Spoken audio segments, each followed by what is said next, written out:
नमस्कार दोस्तों, बहुत बहुत स्वागत है आपका सारांश एकेडमी के इस यूट्यूब प्लेटफॉर्म पर। ये बघेलखंड रियासत का सेकंड पार्ट है। यदि आपने पहला पार्ट नहीं देखा है तो सबसे पहले प्लेलिस्ट में जाइए और सबसे पहला पार्ट ज़रूर देखिए। जब हम पहला पार्ट देखेंगे तभी हमको दूसरा पार्ट समझ में आएगा। तो पहले पार्ट में हमने विश्वनाथ सिंह 17वें जो शासक थे या फिर बघेलखंड रियासत के जो शासक थे उनके बारे में पढ़ लिया था। ये जो वास्तविक सत्ता ब्रिटिश ईस्ट इंडिया कंपनी के हाथों में इनके टाइम पे चली गई थी और अंग्रेजी रेसिडेंट कौन बन गया था यहाँ पे? रिचर्डसन बन गया था। लेकिन अब क्या होता है, 1854 में किसकी मृत्यु हो जाती है? 1854 में मृत्यु हो जाती है विश्वनाथ सिंह की। किसकी मृत्यु हो जाती है दोस्तों? विश्वनाथ सिंह की मृत्यु हो जाती है। अब जैसे ही विश्वनाथ सिंह की मृत्यु होती है तो उनका एक पुत्र होता है, केवल एकमात्र पुत्र होता है जिसका नाम होता है रघुराज सिंह। क्या नाम होता है? रघुराज सिंह। अब रघुराज सिंह जब गद्दी पर बैठते हैं 1854 में, क्यों? क्योंकि 1854 में किसकी मृत्यु हो गई है? विश्वनाथ सिंह की मृत्यु हो गई है। अब विश्वनाथ सिंह की मृत्यु के पश्चात रघुराज सिंह जो है गद्दी पर बैठेंगे और इनके टाइम पे एक सबसे प्रमुख घटना होगी जिसको आपको बहुत अच्छे से याद रखना है। आपके प्री के एग्जाम में जब मध्य प्रदेश की रियासतें आप पढ़ोगे या फिर मध्य प्रदेश का इतिहास पढ़ोगे तो एक क्वेश्चन आपके प्री में बहुत ज़्यादा इंपॉर्टेंट हो जाता है कि बघेली रियासतों में या फिर बघेली रियासत में जब 1857 का विद्रोह हुआ था तो बघेली रियासत का जो शासक था वो कौन था? तो आप उत्तर दीजिएगा, रघुराज सिंह था। कौन था? रघुराज सिंह था। तो रघुराज सिंह के समय एक प्रमुख घटना हुई थी। वो प्रमुख घटना क्या हुई थी? वो प्रमुख घटना हुई थी 1857 का विप्लव। ठीक है। उसके बाद क्या हुआ था कि इनके समय 1857 का जो विद्रोह हुआ था, इसमें अब आपको क्वेश्चन है कि आप कमेंट में ज़रूर बताइएगा रघुराज सिंह किसके साथ थे। ठीक है, तो रघुराज सिंह, चलो मैं ही बता देता हूँ। रघुराज सिंह कौन के साथ थे? रघुराज सिंह अंग्रेजों के साथ थे। किसके साथ थे? अंग्रेजों के साथ था। लेकिन रघुराज सिंह के समय क्या हुआ था? जो आर्थिक स्थिति थी, क्या थी? आर्थिक स्थिति जो थी, किसकी आर्थिक स्थिति? पूरे के पूरे बघेली रियासत की आर्थिक स्थिति जो थी वो बहुत बुरी तरीके से चरमरा गई थी। क्या हो गई थी? बहुत बुरी तरीके से चरमरा गई थी, है ना। अब जब आर्थिक स्थिति बहुत ज़्यादा खराब हो गई है तो अब क्या करेंगे? रघुराज सिंह एक ग्वालियर के दीवान हैं जिनका नाम है दिनकर राव। क्या नाम है? दिनकर राव। ये कौन है? रिटायर्ड दीवान है। कहाँ के? ग्वालियर के। कौन? दिनकर राव। उनको अपनी आर्थिक मामलों की सहायता के लिए रीवा राज्य का क्या नियुक्त कर देंगे? दीवान नियुक्त कर देंगे। ठीक है। इससे पहले कौन दीवान है?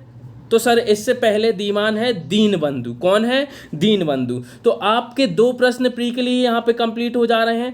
पहला क्वेश्चन क्या कंप्लीट हो रहा है? पहला क्वेश्चन कंप्लीट हो रहा है कि रघुराज सिंह के समय जो प्रमुख घटना हुई थी या फिर 1857 का विप्लव किसके समय हुआ था? तो रघुराज सिंह के समय हुआ था, पहली बात। और रघुराज सिंह का जो प्रशासक था या फिर दीवान था वो कौन था?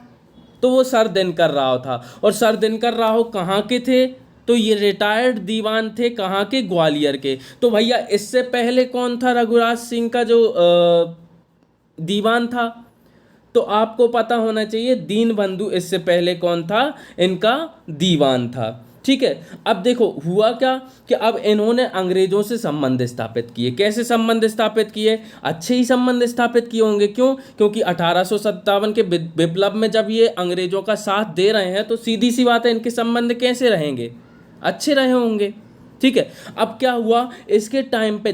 मैंने पहले आपको बता दिया था कि विश्वनाथ की सिंह के समय वास्तविक सत्ता किसके हाथों में चली गई है? ब्रिटिश ईस्ट इंडिया कंपनी के हाथों में चली गई है।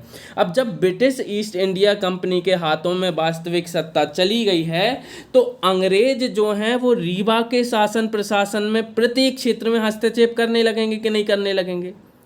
बिल्कुल करने लगेंगे। क्यों? क्योंकि अंग्रेज जो हैं उनके हाथ में पूरी की पूरी सत्ता है। ठीक है। तो जब रघुराज सिंह जो हैं कंपनी जब रघुराज सिंह जब शासन करने आए यानी कि गद्दी पर बैठे 1854 में, उस समय कंपनी का भी क्या चल रहा था, चरमोत्कर्ष चल रहा था। चल रहा था कि नहीं चल रहा था? जब चरमोत्कर्ष चल रहा है कंपनी का, उस समय कोई भी शासक आए, बड़ा शासक आए या छोटा शासक आए, वो क्या हो जाएगा, दब जाएगा। किसके नीचे? अंग्रेजों के नीचे, यानी कि कंपनी के नीचे दब जाएगा। यानी कि अंग्रेज क्या करने लगेंगे, उसकी रियासत में हस्तक्षेप करने लगेंगे। ऐसा ही रीवा रियासत में हुआ। रीवा रियासत में अंग्रेजों का रीवा के शासन प्रशासन प्रत्येक क्षेत्र में हस्तक्षेप होने लगा। और कैसा हस्तक्षेप होने लगा? इससे पहले जो अंग्रेजी रेजिडेंट था कहाँ पे, रीवा में, वो कौन था, रिचर्डसन। अब रिचर्डसन क्या हो गए हैं, रिटायर्ड हो गए हैं, चले गए हैं वापस अपने घर, है ना, घर जाना था उन्हें, याद आ रही थी उन्हें घर की। तो अब घर चले गए हैं, उसके बाद एक अस्थायी पॉलिटिकल एजेंट नियुक्त किया यहाँ पर, कहाँ, रीवा राज्य पर। किसने नियुक्त किया? कंपनियों ने नियुक्त किया। तो अस्थायी पॉलिटिकल एजेंट के रूप में मिस्टर ऑसबर्न को नियुक्त किया गया। जब आप आगे 1857 की क्रांति पढ़ोगे, मैं आपको इसी वीडियो में जब बताऊंगा, तो आप जानोगे कि मिस्टर ऑसबर्न ने किस प्रकार से 1857 की क्रांति को दबाने में सहायता की। ठीक है। तो अस्थायी पॉलिटिकल एजेंट के रूप में मिस्टर ऑसबर्न को नियुक्त किया। ये शासन प्रशासन में पहला हस्तक्षेप। अब रीवा राज्य के दीवान दीनबंधु पांडे जो थे ना, आपको मैंने बताया कि रघुराज सिंह अपने आर्थिक सुधार करना चाहते थे। क्यों? क्योंकि आर्थिक व्यवस्था पूरी तरीके से चरमरा गई है और अब उसको सुधार करने के लिए उन्होंने सर दिनकर राव को लाया। सर दिनकर राव से पहले कौन थे? तो दीनबंधु थे। कौन थे? दीनबंधु थे। दीनबंधु पांडे अंग्रेजों के बहुत अच्छे मित्र थे। कौन थे? अंग्रेजों के बहुत अच्छे मित्र थे। ये मान सकते हो कि अंग्रेजों ने इन्हें बहादुर की उपाधि तक दी थी 1859 में। किसकी उपाधि दी थी? बहादुर की उपाधि दी थी, जब कानपुर में एक बड़ा सा सम्मेलन हुआ था उसमें। तो इस हिसाब से आप समझ सकते हो कि दीनबंधु कितनी ज़्यादा सहायता करता होगा अंग्रेजों की। ठीक है। तो अब दीनबंधु जो है अंग्रेजों की सहायता करते थे। हालांकि रघुराज सिंह जो थे वो अंग्रेजों के विरोध में भी थे, लेकिन ज़्यादा तो समर्थन ही किया रघुराज सिंह ने भी। ठीक है। उसके बाद अंग्रेजों के साथ इनके संबंध जो थे वो इसी प्रकार के रहे। ठीक है। लॉर्ड कैनिंग भी रीवा रियासत में आए थे एक बार। ठीक है। रीवा रियासत में घूम कर गए थे। अब अंग्रेजों का विश्वास पात्र बनने के लिए जब दीनबंधु इतना बड़ा काम कर सकता है कि उसे बहादुर की उपाधि मिल गई है, यानी कि ये क्या करने लगा है, रघुराज सिंह की बातों को भी काटने लगा है। किसकी बातों को काटने लगा है? रघुराज सिंह की बातों को काटने लगा है। रघुराज सिंह ने बोला कि मेरे आर्थिक व्यवस्था भी चरमरा गई है, मैं क्या करता हूँ, नया दीवान नियुक्त करता हूँ। तो एक दिन क्या हुआ, रघुराज सिंह जाते हैं कहाँ पर, अच्छा स्टोरी सुनना इसकी कि सर दिनकर राव कहाँ पर मिलते हैं इनको, रघुराज सिंह को, है ना। तो सबसे पहले मैं आपको बता दूं कि रघुराज सिंह क्या करते हैं, दीनबंधु को हटाने के लिए, दीनबंधु बहुत सपोर्ट मिल रहा है अंग्रेजों से, दीनबंधु को ऐसे ही तो कोई हटा नहीं सकता, रघुराज सिंह खुद नहीं हटा सकते। तो क्या करते हैं रघुराज सिंह? रघुराज सिंह जाते हैं सतना। कहाँ जाते हैं? सतना। कब जाते हैं? 1868 में। ठीक है। ये हम पढ़ेंगे रघुराज सिंह के आर्थिक सुधार, है ना। उस टाइम पे क्या होता है, कैसे सुधार होते हैं वो पढ़ेंगे। 1857 की क्रांति में हम ये जान लेंगे कि 1857 की क्रांति कैसे हुई थी, रघुराज सिंह ने कहाँ पे कितना सपोर्ट किया, वो सारी चीज़ें हम देख लेंगे। लेकिन आप देखो कि रघुराज सिंह 1868 में कहाँ गए? सतना गए। अब सतना में एक असिस्टेंट पॉलिटिकल एजेंट था। कौन? Mister Coles. कौन थे? मिस्टर कोल्स थे। तो आप इस बात को याद रखिएगा कि रघुराज सिंह किसके पास गए? मिस्टर कोल्स के पास गए। अब मिस्टर कोल्स के पास गए और उनके बाद पास जाकर बोलते हैं कि साहब, राज्य में अव्यवस्था फैल गई है, कुशासन प्रारंभ हो गया है, और इसका कारण क्या है? तो इसका कारण है दीनबंधु। दीनबंधु मेरी बात मान नहीं रहा है। तो अब उन्होंने बोला कि मिस्टर कोल्स आप क्या करो, कोई एक अच्छा प्रशासक बता दो, उसे हम नियुक्त कर लें हमारी रियासत में। लेकिन रघुराज सिंह को ये नहीं पता था कि दीनबंधु पांडे को सबसे ज़्यादा सपोर्ट अंग्रेज़ों से ही मिलता है, तो मिस्टर कोल्स क्यों चाहेंगे कि दीनबंधु पांडे जो है वो हट जाएं। लेकिन एक दिन क्या होता है, 22 जून 1868 का समय होता है। कब का समय होता है? 22 जून। तो 22 जून 1868 का समय चल रहा था। 22 जून 1868 में ग्वालियर में गए कौन? रघुराज सिंह। कौन गए?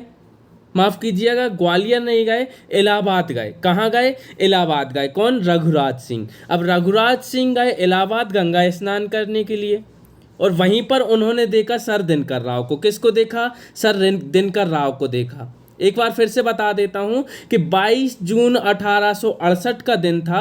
22 जून 1868 के दिन क्या हुआ कि रघुराज सिंह गए इलाहाबाद में गंगा स्नान के लिए, और गंगा स्नान करते समय उन्होंने देखा कि सर दिनकर राव जो हैं वो ग्वालियर के पूर्व दीवान हैं और ये बहुत अच्छे अर्थशास्त्री हैं, तो इनको नियुक्त करके मैं क्या कर सकता हूँ? अपने आर्थिक सुधार कर सकता हूँ। इसलिए रघुराज सिंह ने सोचा कि भैया मैं आर्थिक सुधार करना चाहता हूं। और आर्थिक सुधार कब हो पाएंगे? आर्थिक सुधार तभी हो पाएंगे जब मैं एक अच्छे अर्थशास्त्री की नियुक्ति कर दूं।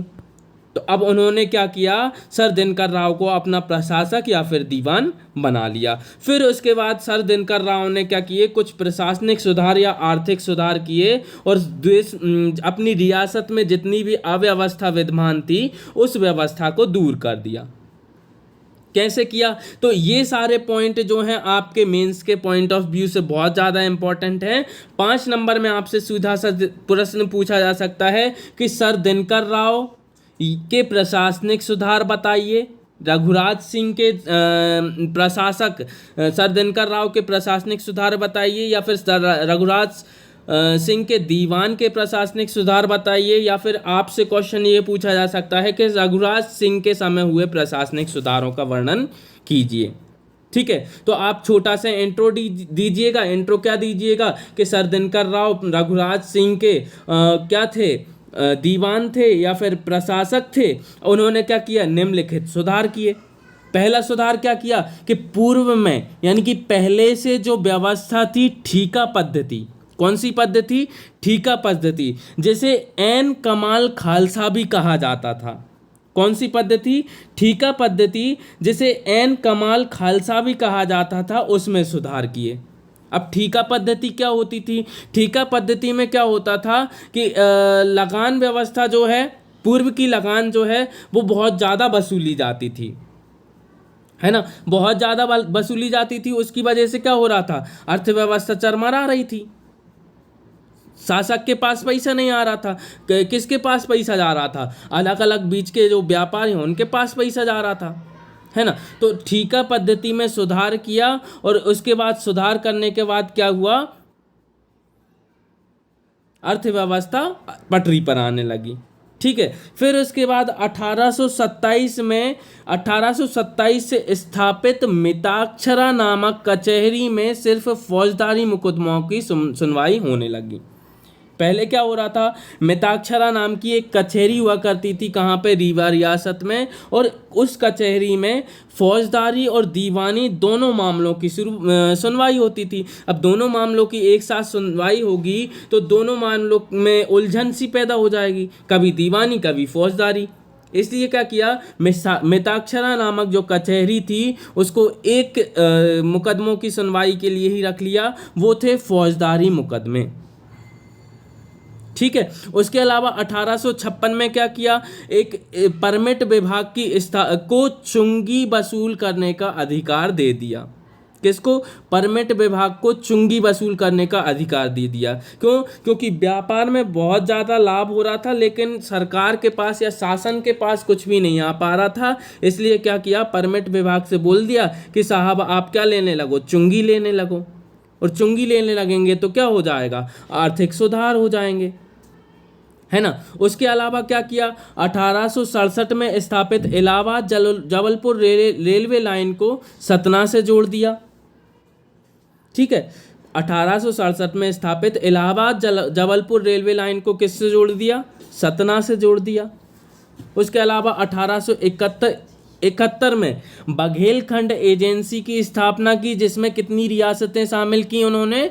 5 रियासतें शामिल की। कितनी रियासतें शामिल की? 5 रियासतें शामिल की। और 5 रियासतें कौन कौन सी थीं? पहली थी रीवा खुद स्वयं रियासत, फिर उसके बाद दूसरी थी मैहर रियासत, तीसरी थी नागौद रियासत, चौथी थी सोहाबल रियासत और पांचवी थी कोठी रियासत। फिर उसके बाद अगला पॉइंट आप इसमें लिखिएगा कि बघेलखंड एजेंसी का जो प्रथम एजेंट था वो कौन था? कैप्टन गुडफेलो था। ये जो बघेलखंड एजेंसी जो अगले पिछले पॉइंट में आप बना रहे हैं ना 1871 में, उस एजेंसी का पहला एजेंट कौन था? तो पहला एजेंट था कैप्टन गुडफेलो। ये पॉइंट आप लिखोगे तो भी अच्छा है, नहीं लिखोगे तो भी कोई दिक्कत नहीं है। फिर उसके बाद अगला सुधार क्या किया? तो रीवा रियासत को 7 तहसीलों में विभक्त कर दिया। देखिए दोस्तों, एक बात को आप अच्छे से समझिए कि जब हम क्या करते हैं कि विकेंद्रीकरण करते हैं, बांट देते हैं सत्ता को, तो प्रशासन जो है वो सुधर जाता है, कहीं ना कहीं सुधर जाता है कि नहीं सुधर जाता है? बिल्कुल सुधर जाता है। इसलिए रीवा रियासत को कितनी तहसीलों में विभक्त कर दिया इन्होंने? 7 तहसीलों में विभक्त कर दिया, जिनमें रैयतवाड़ी बंदोबस्त लागू किया गया। रैयतवाड़ी बंदोबस्त जब मेन इतिहास में आप पढ़ते हो, इंडियन हिस्ट्री में आप पढ़ते हो, तो आपको ये चीज़ पता है कि रैयतवाड़ी बंदोबस्त में क्या होता है? रैयतों से यानी कि किसानों से सीधा संपर्क स्थापित किया जाता है और लगान जो है उनसे सीधे प्राप्त की जाती है। ठीक है, यहां तक आपको समझ आ गया है। ठीक है, उसके बाद अगला जो है क्या हुआ? उसके बाद हुआ 1857 की क्रांति। इससे पहले ही हो गई थी, 1868 में जो है सुधार किए हैं, लेकिन 1857 की जो क्रांति है वो रीवा रियासत में हुई तो है। और 1857 की क्रांति और रीवा रियासत को अपन को अच्छे से समझना है ना, क्योंकि क्वेश्चन सीधा सीधा पूछा जा सकता है 1857 की क्रांति में रीवा रियासत का योगदान, या फिर 1857 की क्रांति में रीवा रियासत, या फिर क्वेश्चन आ सकता है 1857 की क्रांति और रीवा रियासत। ठीक है, तो आपको लिखना होगा। तो सबसे पहले तो क्या लिखिएगा? जिस प्रकार से 1857 की क्रांति उत्तर भारत के समस्त क्षेत्रों में फैली, लगभग समस्त क्षेत्रों में फैली, पूरे क्षेत्रों में नहीं फैली थी दोस्तों, समस्त क्षेत्रों में फैली है ना। इसी प्रकार से किस क्षेत्र में भी फैलेगी? मध्य प्रदेश के सभी क्षेत्रों में फैलेगी लगभग। ग्वालियर में फैली आपको पता है, इंदौर में फैली आपको पता है, सतना में फैली आपको पता है। तो रीवा राज्य में भी फैलेगी। बुंदेलखंड रियासत ने भी विद्रोह का समर्थन किया था, या जो किया था आप उस वीडियो में देखिएगा, है ना। तो अब हम इस वीडियो में क्या देख रहे हैं कि 1857 की क्रांति में रीवा रियासत का क्या योगदान था। तो मैंने आपको एक बात अच्छे से बताई थी, अभियाल क्या बताई थी कि रघुराज सिंह जो हैं, रघुराज सिंह क्या कर रहे हैं, इनके समय में 1857 का विप्लव हो रहा है ना। तो 1857 की क्रांति की जब हो रही है, तो रघुराज सिंह ने किसका समर्थन किया है? अंग्रेजों का समर्थन किया है। और कैसे किया है? तो 2000 सैनिक पकड़ाए हैं। किसको? अंग्रेजों को। अंग्रेजों को 2000 सैनिक दिए हैं मुफ्त में। किस लिए? विद्रोह के दमन करने के लिए। किसने?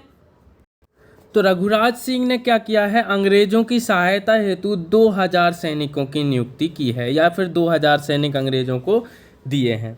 उसके अलावा क्या हुआ है?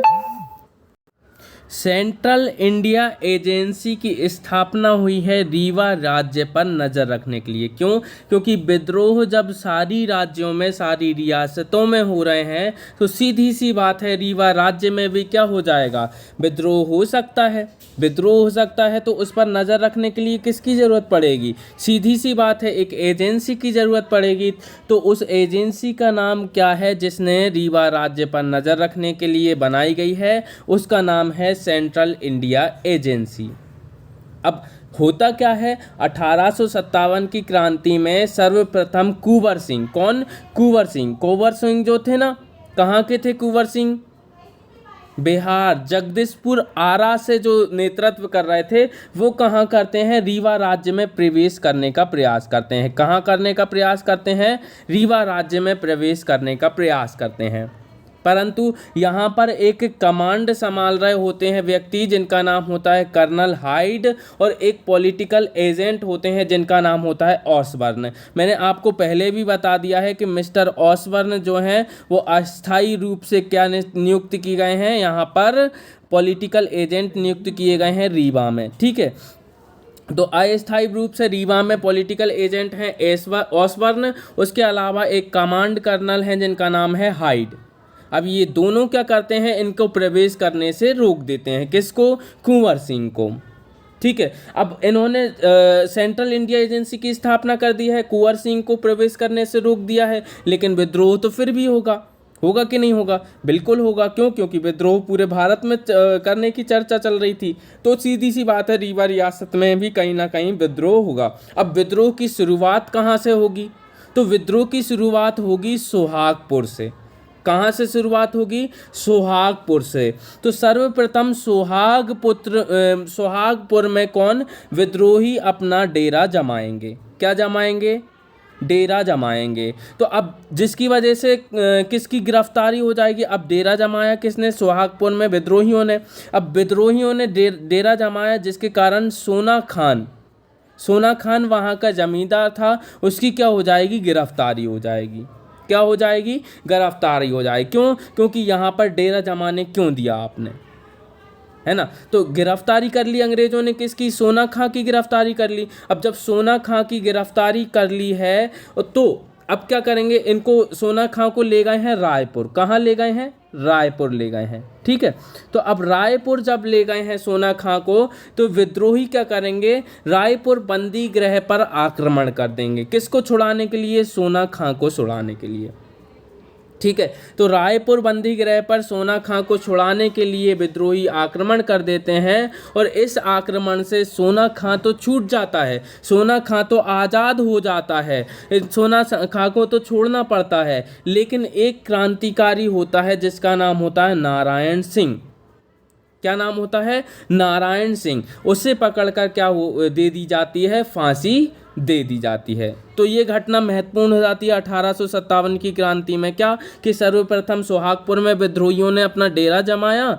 कारण क्या था, सोना खां की गिरफ्तारी। अब जिसके कारण सोना खां की गिरफ्तारी हुई, अब सोना खां को छुड़ाने के लिए रायपुर बंदी गृह पर आक्रमण किया गया, और आक्रमण में सोना खां जो है वो स्वतंत्र हो गए, लेकिन नारायण सिंह को पकड़कर फांसी दे दी गई। ठीक है, फिर इसके बाद 16 दिसंबर 1857 का दिन आता है। कौन सा दिन आता है, 16 दिसंबर 1857 का दिन आता है, जिसमें कर्नल डूरंड ने रीवा में विद्रोह का दमन कर दिया है। ठीक है, तो अब देखो कर्नल डूरंड ने क्या किया है, माफ़ कीजिएगा, 16 दिसंबर 1857 को हुआ क्या था एक्चुअल में, तो गवर्नर जनरल का एक एजेंट था जिसका नाम था सर जॉन हैमिल्टन। क्या नाम था, जॉन हैमिल्टन। जॉन हैमिल्टन ने आदेश दिया था कर्नल डूरंड को कि क्या करो, तुम क्या करो, रीवा राज्य में जितना भी विद्रोह हो रहा है, और उनके कहने पर क्या करते हैं, कर्नल डूरंड जो है विद्रोह का दमन कर देते हैं 1857 के विद्रोह का। कहाँ पर, सोहागपुर में। ठीक है, अब विद्रोह का दमन हो गया है, रीवा राज्य में विद्रोह का दमन हो गया, लेकिन इतनी जल्दी तो सब कुछ समाप्त हो नहीं जाएगा, क्योंकि 1857 तो अभी चल ही रहा है ना। क्रांति तो 1859 तक ही चलती रहती है लगभग, है ना। तो अब क्या होगा, अब टाइम आएगा जनवरी 1858 का। कब टाइम आ गया है, जनवरी 1858 का टाइम आ गया है। और उसमें क्या होगा, एक दूसरी रेजिमेंट है, कितने नंबर की, दूसरे नंबर की रेजिमेंट है, उसके सार्जेंट हैं जिनका नाम है मेजर सिडवेल। क्या नाम है, मेजर सिडवेल। तो जनवरी 1858 में दूसरी रेजिमेंट के एक सार्जेंट हैं जिनका नाम है मेजर सिडवेल। मेजर सिडवेल को एक विद्रोही लश्कर होता है, विद्रोही, जिन्होंने क्या किया है, जो कौन थे, हनुमान सिंह और उनके 2 साथियों ने मिलकर क्या किया है, इस मेजर सिडवेल की हत्या कर दी है। ये भी एक विद्रोही है, सैनिक विद्रोह हो गया। अब दोबारा से सैनिक विद्रोह के लिए प्रेरित कर दिया है। ठीक है, उसके बाद क्या होगा, मैहर में एक व्यक्ति रहेगा जिसका नाम है राजा रघुवीर सिंह। क्या नाम है? राजा रघुवीर सिंह। कहाँ पे? मैहर में। तो मैहर में एक अल्पवयस्क, कैसा अल्पवयस्क, राजा रघुवीर सिंह नेतृत्व करेगा। राघवगढ़ के ठाकुरों ने इस विप्लव में भी भाग लिया है। ठीक है, तो एक बार फिर से बता देता हूँ क्या हुआ है कि मैहर में एक अल्पवयस्क राजा रघुवीर सिंह के नेतृत्व में राघवगढ़ के ठाकुरों ने इस विप्लव में भाग लिया है और विद्रोह को दबाने के लिए दीनबंधु पांडे को भेजा गया है। किसने भेजा है दीनबंधु पांडे को? तो ये आप याद रखिए, रीवा के राजा ने भेजा है। ठीक है, और इसी समय जो विद्रोह था वो मनकहरी में भी होता है। कहाँ पर होता है? मनकहरी में भी होता है। और मनकहरी में विद्रोह का नेतृत्व कौन करता है? रीवा में ठाकुर रणमत सिंह करते हैं। तो ठाकुर रणमत सिंह वास्तव में इस पूरी क्रांति के नेतृत्व करता होते हैं, जो कि मनकहरी में से क्रांति का नेतृत्व करते हैं। उससे पहले आप याद रखिए, अच्छा आप क्या याद रखोगे? ठाकुर सरजू प्रसाद सिंह भी होते हैं, ठाकुर सरजू प्रसाद भी होते हैं। वो भी विजय राघवगढ़ रियासत, माफ़ कीजिएगा, विजय राघवगढ़ में विद्रोह का नेतृत्व करते हैं। ठीक है, तो इस प्रकार से नेतृत्व अलग अलग जगह पर अलग अलग लोग कर रहे हैं, है ना। ये 1857 के विद्रोह में पूरा बता दिया मैंने। फिर इसके बाद मैं आपको बता रहा हूँ कि 1857 का विद्रोह जो हुआ ना, उसको लास्ट में 1859 में लॉर्ड कैनिंग की अध्यक्षता में दबा दिया गया, है ना। पूरी तरीके से जो है विद्रोह दब गया है। रणमत सिंह पकड़े गए हैं, उन्हें झांसी ले जाया गया है और झांसी से भागकर वो डबोरा चले गए हैं। उसके बाद वो विद्रोह में उतना भाग नहीं लेते हैं और क्रांति जो है समाप्त हो जाती है। जब क्रांति समाप्त हो गई तो सीधी सी बात है, रणमत सिंह जो है वो भी अपना योगदान देने के बाद, अच्छा इनको 1859 में फांसी दे दी गई थी, ये बात आप याद रखिएगा। क्योंकि ये जो है डभौरा में, अच्छा ये अपने जो मित्र हैं जिनका नाम है हीरा सिंह, उनकी वजह से पकड़े जाते हैं और उनकी वजह से पकड़े जाने के कारण इनको फांसी दे दी जाती है 1 अगस्त 1859 को। ठीक है, तो आप इस चीज़ को याद रखिएगा। अब 5 नंबर में आपसे सीधा सीधा प्रश्न पूछा जा सकता है कि ठाकुर रणमत सिंह क्या हैं, तो आप ये उत्तर लिखिएगा कि ठाकुर रणमत सिंह रीवा रियासत के महत्वपूर्ण नेता थे, है ना, विद्रोही थे 1857 की क्रांति में जिन्होंने भाग लिया। अब इनमें आप एक चीज़ बात जानिए, ढंग से जानिए, क्या कि सबसे पहले आप ये जानिए कि 1857 की क्रांति से पूर्व ये कौन थे। 1857 की क्रांति के बाद तो ये फेमस हुए। कोई व्यक्ति अगर किताब लिख देता है, उसके पास फेमस हो जाता है, तो उसकी स्टोरी जानना ज़रूरी है ना। तो ऐसे ही ठाकुर रणमत सिंह कौन थे आखिरकार? तो ठाकुर रणमत सिंह 1857 की क्रांति से पहले सागर छावनी में एक अंग्रेजी सेना में लेफ्टिनेंट थे। कौन थे? अंग्रेजी सेना में लेफ्टिनेंट थे। अब उन्हें क्या किया गया है लेफ्टिनेंट के बाद? जैसे आपने कौन सी मूवी देखी होगी? शेरशाह मूवी देखी होगी, शेरशाह मूवी देखी होगी। अब शेरशाह मूवी जब देखी होगी तो उसमें पहले वो लेफ्टिनेंट रहता है, लेफ्टिनेंट के बाद उसे क्या कर दिया जाता है? लेफ्टिनेंट के बाद उसको कर्नल बना दिया जाता है। बना दिया जाता है कि नहीं बना दिया जाता है? कैप्टन बना दिया जाता है ना, कैप्टन बना दिया जाता है। अब जब कैप्टन बना दिया जाता है तो कैप्टन बना दिया गया है, उसी प्रकार से क्या है, ठाकुर रणमत सिंह को पदोन्नत करके लेफ्टिनेंट से क्या बना दिया गया है? नौगांव का कैप्टन बना दिया गया। क्या बना दिया गया है? नौगांव का कैप्टन बना दिया गया है। और जब अब 1857 का समय आया है तो 1857 के समय में राजा बखतवली, जो बुंदेलखंड रियासत में विद्रोह हो रहा है, उसके राजा बखतवली, जो कि किस रियासत के हैं आप कमेंट करके ज़रूर बताइएगा। फिर उसके बाद उनके साथी जो कि 1857 के विद्रोह में भाग ले रहे हैं, जिनका नाम है मर्दन सिंह, उनको पकड़ने का आदेश देते हैं अंग्रेज। किसको? ठाकुर रणमत सिंह को। ठाकुर रणमत सिंह से बोलते हैं कि आप राजा बखतवली और मर्दन सिंह को पकड़ कर लाइए। लेकिन इस आदेश को कौन अवहेलना कर देता है? ठाकुर रणमत सिंह कर देता है। क्यों? क्योंकि मैं अंग्रेजों का सब साथ दे दूंगा, लेकिन मैं अपने साथियों को नहीं पकड़वाऊंगा। ठीक है भैया, अब नहीं पकड़वाता है तो सीधी सी बात है, अब आदेश की अवहेलना कर दी है तो इनको क्या कर दिया जाएगा? बर्खास्त कर दिया जाएगा, है ना, टर्मिनेट कर दिया जाएगा, इन्हें सस्पेंड तो नहीं करेंगे, डायरेक्ट बर्खास्त कर देंगे। ठीक है, तो अब इन्हें बर्खास्त कर दिया है, तो अब ये क्या करेंगे, ठीक है भैया आप फ्री हैं तो बैठे हैं, तो 1857 की क्रांति में भाग ले लेते हैं। तो मनकहरी से स्टार्ट करेंगे, मनकहरी से स्टार्ट करेंगे और 1857 की क्रांति के प्रमुख नेतृत्वकर्ता बन जाएंगे। कहाँ से, रीवा रियासत से। अपने साथियों के सहयोग से नागौद, भिल्लसाय, चित्रकूट, नौगांव, क्योंटी में क्रांति का संचालन करेंगे। नौगांव के कैप्टन के रूप में पदस्थ हो जाएंगे खुद, नौगांव के रूप में पहले से पदस्थ थे, उसके बाद नहीं रहेंगे। ठीक है, बर्खास्त वाला बता ही दिया मैंने। फिर 300 भारतीय सैनिकों की टुकड़ी को एकत्रित करके स्वतंत्र संघर्ष में शामिल हो जाएंगे। हीरा सिंह के विश्वासघात के कारण इन्हें पकड़ लिया गया है। क्योंकि ये डभौरा में भागकर चले गए थे पकड़ने के बाद भी, लेकिन डभौरा के बाद इनको पकड़ लिया गया है अपने मित्र हीरा सिंह के विश्वासघात के कारण, और 1 अगस्त 1859 को इनको फांसी दे दी गई है।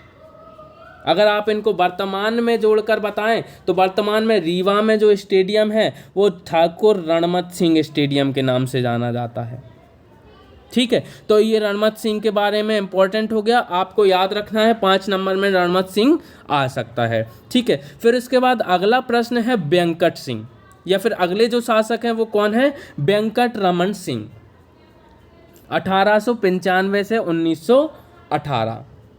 अब आप बोलोगे कि जो रघुराज सिंह हैं, रघुराज सिंह जो हैं वो कहाँ तक आए हैं, 1880 तक आए हैं। फिर उसके बाद 1895, ये 15 साल का गैप क्यों रखा गया है सर? तो आपको मैं जानकारी के लिए बता दूं, जब रघुराज सिंह की मृत्यु होती है, रघुराज सिंह की मृत्यु के बाद राजकुमार वेंकट रमन जो होते हैं वो बहुत ही छोटे होते हैं, अल्पायु के होते हैं। और जब कोई भी अल्पायु का होता है तो उसकी जगह पर संरक्षक के रूप में शासन किया जाता है, और यहाँ पर संरक्षक के रूप में भूमिका कौन निभाएगा, तो अंग्रेज निभाएंगे। और अंग्रेज क्या करते हैं, 1880 से लेकर 95 तक शासन करते हैं।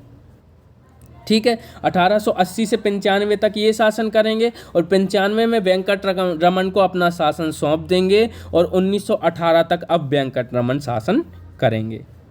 तो 1895 में रीवा रियासत के राज्य में क्या होता है, जैसे ही ये शासन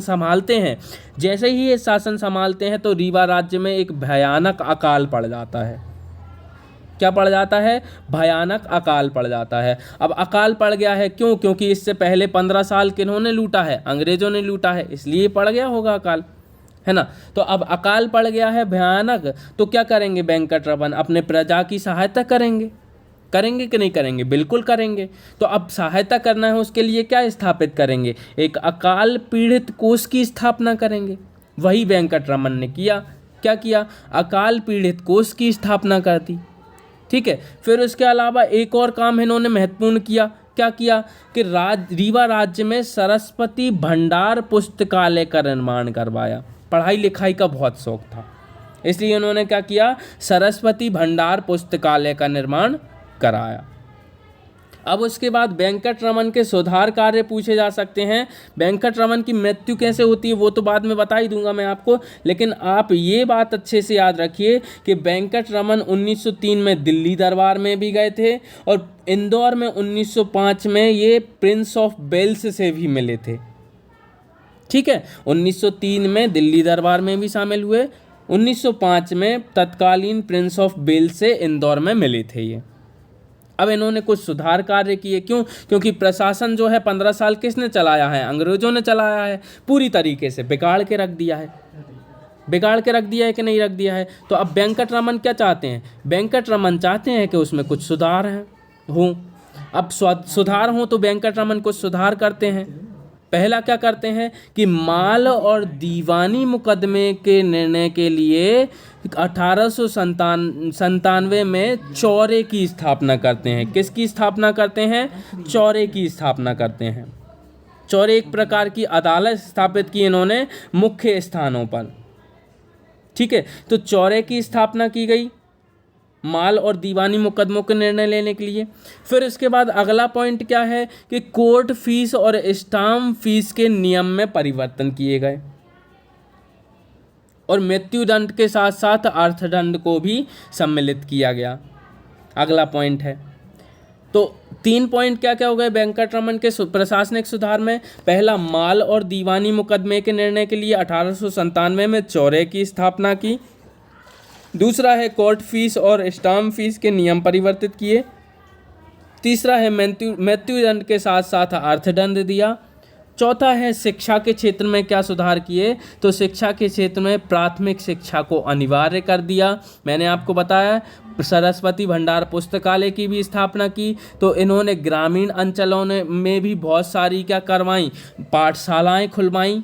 उसके अलावा संस्कृत विषय को अनिवार्य कर दिया। तो ये सारे इनके सुधार हो गए, प्रशासनिक सुधार, शिक्षा सुधार, ठीक है। उसके अलावा इन्होंने दरबार प्रेस की भी स्थापना की। और भारत दरबार प्रेस जो है क्या छापेगी, सीधी सी बात है, प्रेस है तो क्या छापेगी, अखबार छापेगी, छापेगी कि नहीं छापेगी। तो दरबार प्रेस की स्थापना की इन्होंने 1902 में, और वो दरबार प्रेस एक न्यूज़पेपर या समाचार पत्र प्रकाशित करने लगी, उसका नाम था भारत भ्राता। तो दरबार प्रेस ने किस समाचार पत्र का प्रकाशन किया, भारत भ्राता नाम का प्रकाशन किया समाचार पत्र का, ठीक है। फिर उसके अलावा एक और समाचार पत्र का इन्होंने प्रकाशन किया जिसका नाम था शुभचिंतक। ये कैसा था, तो ये हिंदी साप्ताहिक समाचार पत्र था शुभचिंतक, इसका भी प्रकाशन किया। उसके अलावा बाघों के वध पर प्रतिबंध लगा दिया, क्योंकि जंगल जो है, रीवा रियासत आपको पता है, रीवा जो है किसके लिए जाना जाता है, सफ़ेद शेरों के लिए जाना जाता है कि नहीं जाना जाता है। लेकिन वहाँ पर इतने ज़्यादा शिकार होने, माफ़ कीजिएगा, सफ़ेद शेरों के लिए नहीं, सफ़ेद बाघ के लिए जाना जाता है ना। मैं थोड़ा सा कंफ्यूज हूँ, आप क्लियर कर लीजिएगा कि बाघ या फिर शेर हैं, ठीक है। तो बाघों के वध पर प्रतिबंध लगा दिया और जंगल का विस्तार किया। उसके अलावा स्वयं कमांडर इन चीफ बन गए और सेना में सुधार किए। सेना में क्या सुधार किए कि फौज का पुनर्गठन कर दिया, और बांधवगढ़, बघऊ और सतना में फौजी छावनी की स्थापना की। किस किस चीज़ की स्थापना, कहाँ कहाँ पे की फौजी छावनी की स्थापना, तो बांधवगढ़ में, बघऊ में और सतना में किसकी स्थापना की, फौजी छावनी की स्थापना की। इस प्रकार से क्या किया, वेंकटरमन ने कुछ प्रशासनिक सुधार किए जो आपके 5 नंबर के लिए बहुत ज़्यादा इम्पोर्टेंट हैं। आप याद रखिएगा कि वेंकटरमन के प्रशासनिक सुधार क्या क्या थे। फिर इसके बाद अगला है राज्य प्रतिनिधि काल। क्या हुआ कि जब 1918 में इन्फ्लुएंजा के कारण किसकी मृत्यु हो गई, इन्फ्लुएंजा के कारण वेंकटरमन की मृत्यु हो गई है। तो अब 1918 से 1922 का काल कैसा हो जाएगा, शून्य काल हो जाएगा। क्यों, क्योंकि वेंकटरमन के पुत्र भी कैसे हैं, नाबालिग हैं, अल्पवयस्क हैं। अब अल्पवयस्क पुत्र हैं तो उन्हें तो बैठा नहीं सकते शासन पे, तो इसलिए 1918 से 1922 तक कौन शासन करेगा, ब्रिटिश सरकार शासन करेगी। कौन शासन करेगा, ब्रिटिश सरकार शासन करेगी। आप देख लीजिए कि गुलाब सिंह के नाबालिग होने के कारण रीवा राज्य में प्रतिनिधि काल का आरंभ हो गया, क्योंकि अंग्रेजों ने यहाँ पर शासन किया, तो इसे क्या बोला गया, राज्य प्रतिनिधि काल बोला गया, ठीक है। अब क्या हुआ, ब्रिटिश सरकार ने यहाँ पर शासन चलाने के लिए किसको नियुक्त किया, तो रतलाम नरेश सज्जन सिंह को रीवा राज्य का रेजिडेंट नियुक्त किया गया। किसको, ब्रिटिश सरकार ने रतलाम नरेश सज्जन सिंह को रेजिमेंट के रूप में नियुक्त किया। कहाँ पे, रीवा रियासत में राज्य प्रतिनिधि काल में। और राज्य प्रतिनिधि काल में कुछ सुधार किए गए। कुछ सुधार क्यों किए गए, ठीक है, अंग्रेजों ने जो देखे वेंकटरमन के सुधार, उन्होंने बोला ठीक है इनसे सुधार किए हैं, हम भी थोड़े बहुत कर देते हैं, ठीक है। तो इन्होंने कुछ सुधार किए जिनको इन बिंदुओं के रूप में आप देख सकते हैं। पहला, राज्य प्रतिनिधि काल में क्या सुधार किया, सैन्य सुधार किया। और सैन्य सुधार में क्या किया कि सेना की संख्या जो है वो सीमित कर दी। क्या कर दी, सेना की संख्या सीमित कर दी। 4 पलटनों की बजाय 1 बटालियन बना दी, जिसका नाम रखा वेंकट बटालियन। क्या नाम रखा, वेंकट बटालियन रखा, ठीक है। उसके अलावा 2 रिसालों 2 रिसालों की बजाय 1 रिसाल बना दी। ठीक है, ये सेनाएं होती थीं, पलटन, बटालियन और नंबर होते सैनिकों की संख्या के आधार पर इनके नाम निर्धारित किए जाते हैं। पलटन में कम सैनिक होते होंगे, बटालियन में ज़्यादा सैनिक होते हैं, रिसाल में और कम सैनिक होते होंगे। तो 2 रिसालों की बजाय 1 रिसाल बनाई, 4 पलटनों की बजाय 1 बटालियन बनाई और रिसाल का नाम रखा रघुराज लांसर और बटालियन का नाम रखा वेंकट बटालियन। ठीक है, उसके अलावा कुछ सुधार किए पुलिस व्यवस्था में। पुलिस व्यवस्था में क्या सुधार किए? राज्य के 3 जिलों में, कौन कौन से? रीवा, बघऊ और उमरिया में क्या कर दिया? विभाजित कर दिया। किसको? पुलिस व्यवस्था को। कैसे विभाजित कैसे कर दिया? तो प्रत्येक जिले में, ये जो 3 जिले हैं रीवा, बघऊ और उमरिया, तीनों जिलों में क्या कर दिया है? सुप्रिटेंडेंट की नियुक्ति कर दी है, एसपी की नियुक्ति कर दी है इन जगह पे, 3 जगह पे। उसके अलावा प्रत्येक जिले में सुप्रिटेंडेंट की नियुक्ति करने के बाद इन्होंने न्याय सुधार भी किए। क्या किया? 1920 में विधि समिति का गठन किया। क्या किया? 1920 में विधि समिति का गठन किया। तो आप ध्यान से देखिए, सैन्य सुधार में इन्होंने क्या क्या चीज़ की, पुलिस सुधार में क्या क्या चीज़ की और न्याय सुधार में क्या क्या चीज़ की। उसके बाद अगली क्या चीज़ की इन्होंने? तो अगली चीज़ इन्होंने की निर्माण का सुधार।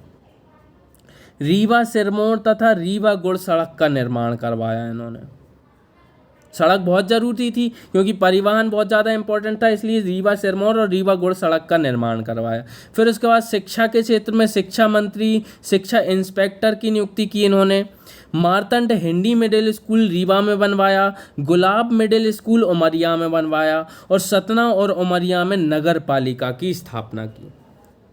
ठीक है, तो इस प्रकार से क्या हो गया भैया, जो राज्य प्रतिनिधि काल है उसमें बहुत सारे सुधार हो गए। और ये सारे सुधार होने के बाद क्या हुआ, महाराज गुलाब सिंह बड़े हो गए हैं, पूरे 4 साल निकल चुके हैं। 1922 में अब इनको शासन दे दिया गया है वापस और वापस दे दिया है किसके सहारे? एक प्रशासनिक अधिकारी के सहारे, कि प्रशासनिक अधिकारी आपको शासन सिखाएगा और संभालने में मदद करेगा, जिसका नाम है काल्विन। महाराज गुलाब सिंह अभी इतने शासक प्रशासक थे नहीं, उन्होंने उतने कार्य किए नहीं, इसलिए प्रशासनिक अधिकारी काल्विन को इनके प्रशासनिक अधिकारी के रूप में नियुक्त किया गया। अब इम्पॉर्टेंट क्वेश्चन है कि महाराज गुलाब सिंह ने क्या क्या सुधार किए। क्यों? क्योंकि 11 नंबर में सीधा प्रश्न पूछा जा सकता है कि महाराज गुलाब सिंह ने क्या क्या सुधार किए। ठीक है, तो ये सीधा प्रश्न पढ़ लीजिए आप। महाराज गुलाब सिंह की जीवन चरित्र या फिर जीवनी के बारे में जानने की जरूरत नहीं है, लेकिन आप ये जानिए कि सुधार क्या क्या किए। पहला सुधार किया राज्य परिषद का गठन। किसका गठन किया? राज्य परिषद का गठन। कैसे? कि शासन में सहयोग हेतु राज्य परिषद का गठन किया, क्योंकि शासन में सहयोग प्राप्त करना है। और 4 आयुक्तों के स्थान पर 4 मंत्री बनाए, जिन्हें बाद में संख्या कितनी कर देंगे? ये 6 कर देंगे। एक विभाग की स्थापना की, खासगी विभाग जिसे बोला गया, जो सीधे महाराज के नियंत्रण में होता था। खासगी विभाग की स्थापना नहीं की थी, खासगी विभाग पहले से ही था, लेकिन इसको अब सीधे खुद के नियंत्रण में ले लिया था। और ये जो विभाग है, पहले खासगी विभाग के किसी और के नियंत्रण में होता था, लेकिन अब गुलाब सिंह ने क्या बोला, अब खासगी विभाग किसके अंतर्गत रहेगा? मेरे अंतर्गत रहेगा। और खासगी विभाग के अंतर्गत क्या क्या चीज़ें आती थी? पूरा घोड़शाला आती थी, अस्तबल आता था, भंडार गृह आते थे, है ना।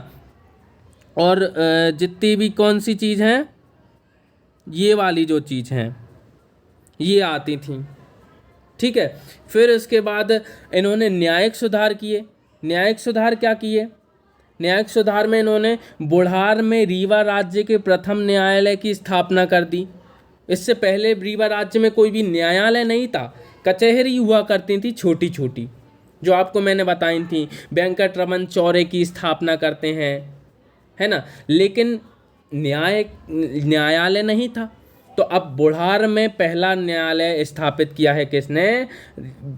गुलाब सिंह ने। ठीक है। फिर उसके बाद रीवा में एक चीफ कोर्ट की भी स्थापना की है इन्होंने।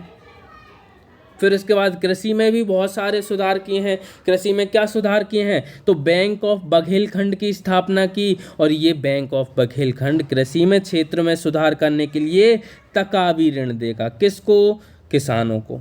तकावी ऋण यानी कि पूर्व ऋण देगा, ठीक है, पूर्व ऋण देगा। उसके बाद उन्नत बीज हेतु कृषि फार्म बनवाए, नवीनतम कृषि विधियों को ये लेकर आए, कई बांधों का निर्माण करवाया जैसे कि लिलजी बांध। तो कृषि क्षेत्र में क्या सुधार किए, बैंक ऑफ बघेलखंड की स्थापना की, उत्तम बीज हेतु कृषि फार्म बनवाए, और उसके अलावा नवीनतम कृषि विधियां लेकर आए, कई बांधों का निर्माण कराया जैसे कि लिलजी बांध, ठीक है। उसके अलावा शैक्षणिक सुधार किए जैसे कि सर्वप्रथम हिंदी मिडिल कक्षा परीक्षा केंद्र का प्रयास से सतना को बनाया। क्या बोला मैंने, कि सर्वप्रथम हिंदी मिडिल कक्षा परीक्षा केंद्र जो है इन्हीं के प्रयासों से कहाँ पे बना, सतना में बना। उससे पहले कहाँ पे हुआ करता था, दूसरी जगह हुआ करता था। उसके अलावा शिक्षा संचालक की नियुक्ति की इन्होंने। रीवा में स्त्री शिक्षा के लिए कुमारी बालिका उच्चतर विद्यालय बनाए, और रीवा में शिक्षा बोर्ड की स्थापना की, पंचवर्षीय शिक्षा योजना की भी स्थापना की। ये सारे इन्होंने क्या किए, शैक्षणिक सुधार किए, ठीक है। उसके बाद इन्होंने और कुछ शैक्षणिक सुधार भी किए कि जैसे संस्कृत महाविद्यालय की स्थापना की, शिक्षा मंदिर खुलवाए जो कि अंग्रेजी स्कूल हुआ करते थे, अंग्रेजी सिखाने के लिए बच्चों को। दलित वर्ग के सभी शैक्षणिक संस्थानों में निःशुल्क प्रवेश अनिवार्य कर दिया। छात्रवृत्ति हेतु गरीब छात्र हितकारी कोष की स्थापना की। जनता को शिक्षित करने के उद्देश्य से बांधवीय प्रजामंडल कोष की स्थापना की। तो ये सारे इनके शिक्षा के सुधार थे। फिर उसके अलावा एक और सुधार करते हैं लास्ट, ये जो कि 5वें नंबर के सुधार हैं, वो है सामाजिक सुधार, ठीक है। कौन कौन से सुधार किए, तो इन्होंने सुधार किए हैं, पहला सुधार किया है प्रशासनिक सुधार जिसमें राज्य परिषद का गठन किया इन्होंने। फिर न्यायिक सुधार किए हैं, फिर कृषि क्षेत्र में सुधार किए हैं, फिर शैक्षणिक सुधार किए हैं, फिर अंतिम सुधार किए हैं सामाजिक सुधार। सामाजिक सुधार में क्या किया है, तो बाल विवाह, अस्पृश्यता, हलवाई प्रथा आदि को समाप्त कर दिया है। विधवा कानून एवं विधवा आश्रम का निर्माण किया है। वर्ण व्यवस्था उन्मूलन हेतु सहभोज प्रथा, साथ में बैठ के लोग खाएंगे तो वर्ण व्यवस्था दूर होगी ना, सीधी सी बात है, तो दूर करते हैं। समाज के नैतिक स्तर को उठाने हेतु बघेलखंड बालचर मंडल की भी स्थापना करते हैं ये, ठीक है। फिर उसके बाद होता क्या है, जब ये सारी चीज़ें हो जाती हैं, इसी के कारण इन्हें क्या बोलते हैं, प्रथम समाज सुधारक नरेश बोलते हैं अपने ही युग का। इन सब सुधारों के कारण महाराज गुलाब सिंह को प्रथम समाज सुधारक नरेश कहा जाता है। अब उसके बाद एक प्रश्न बनता है पवाई रूल्स। अब ये पवाई रूल्स क्या होता है, तो अब जान लीजिए पवाई रूल्स क्या होता है। तो पवाई रूल्स क्या होता है कि जब देखो क्या हुआ था, रीवा राज्य की 40% भूमि जो थी ना, वो कोठार कहलाती थी। क्या कहलाती थी, कोठार कहलाती थी। देखो रीवा राज्य की टोटल 100% भूमि है, ठीक है, ये 100% भूमि है, ठीक है, 100% भूमि है। तो उसकी 40% जो भूमि है, 40% जो भूमि है वो क्या कहलाती है, कोठार कहलाती है। क्या कहलाती है, कोठार कहलाती है। और इस जमीन पर खेती करने वाले किसान रीवा दरबार से संबंध रखते थे, ठीक है। और बाकी की जो 60% थी वो किसके अधीन हुआ करती थी, तो ये इलाकेदारों और पवाईदारों के अधीन हुआ करती थी। इलाकेदार और पवाईदार एक प्रकार के जमींदार हुआ करते थे, ठीक है। तो अब ये जो 40% भूमि है ये तो ठीक है, क्योंकि ये किसके अंतर्गत आ रही है, रीवा दरबार के अंतर्गत आ रही है।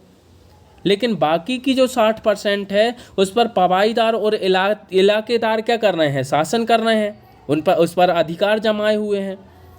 तो अब ये पवाईदार और इलाकेदार क्या कर रहे हैं, किसानों से मनमानी कर रहे हैं, मनचाहा लगान वसूल रहे हैं कि नहीं वसूल रहे हैं, बिल्कुल वसूल रहे हैं।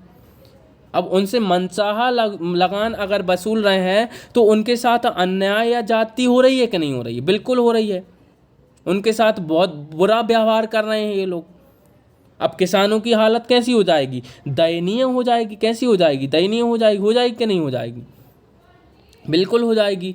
तो अब गुलाब सिंह ने क्या सोचा कि जब इनकी किसानों की स्थिति दयनीय हो रही है, किसकी वजह से? इलाकेदारों और पवाईदारों की वजह से, तो अब मैं क्या करता हूँ, इनके अधिकारों को सीमित कर देता हूँ। एक बार फिर से बताता हूँ कि ध्यान से सुनिएगा, एक बार फिर से बताऊंगा। पवाई रूल्स बहुत अच्छे से समझ में आना चाहिए आपको, इम्पोर्टेंट क्वेश्चन है। तो पवाई रूल्स यानी कि देखो, रीवा रियासत है और इस रीवा रियासत में 100% भूमि है टोटल। मान लीजिए 100% में 40% भूमि और 60% भूमि को अलग अलग कर दीजिए, ठीक है। और भी 40% भूमि किसके पास है? रीवा दरबार के पास है। यानी कि रीवा दरबार सीधे नियंत्रित करता है इसे, या फिर रीवा दरबार के सभी सगे संबंधी इसको नियंत्रित करते हैं।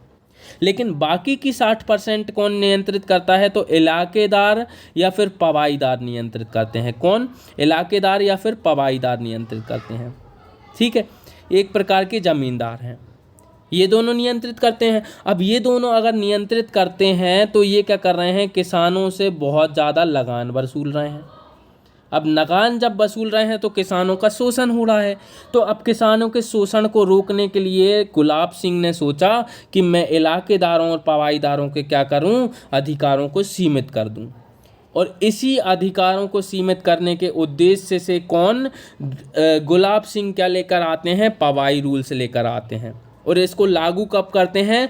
13 मार्च 1934 को लागू करते हैं। इसका उद्देश्य क्या है? इलाकेदारों और पवाईदारों के अधिकारों को सीमित करना। इसका संबंध किससे होता है? तो भूमि से संबंधित है, आपको पहले ही बता दिया मैंने। क्यों? क्योंकि 40% भूमि कोठार कहलाती थी, जो कि किसके अधीन हुआ करती थी? रीवा दरबार के अधीन। बल्कि 60% भूमि पवाईदारों के अधीन हुआ करती थी। अब इसमें कुछ नियम बनाए। वो नियम क्या थे? कि वनोपज पर रीवा दरबार का अधिकार होगा। पहले किसका अधिकार हुआ करता था? पवाईदारों का। उसके अलावा इलाकेदार वनोपज पर कर का 1/4 भाग देकर उसका उपयोग कर सकेंगे। यानी कि अब इलाकेदारों को भी क्या देना पड़ेगा? कर देना पड़ेगा। किस पर? वनोपज पर। और उसके अलावा तीसरा पॉइंट है, इलाकेदारों और पवाईदारों को रीवा दरबार में उपस्थित होना पड़ेगा। ये भी बहुत समस्या हो गई। तो बहुत सारी सीमित नहीं कर दिए उनके अधिकार, बिल्कुल कर दिए। चौथा पॉइंट है, 1923 के सर्वे में लगान से वंचित जमीन को जब्त कर लिया जाएगा।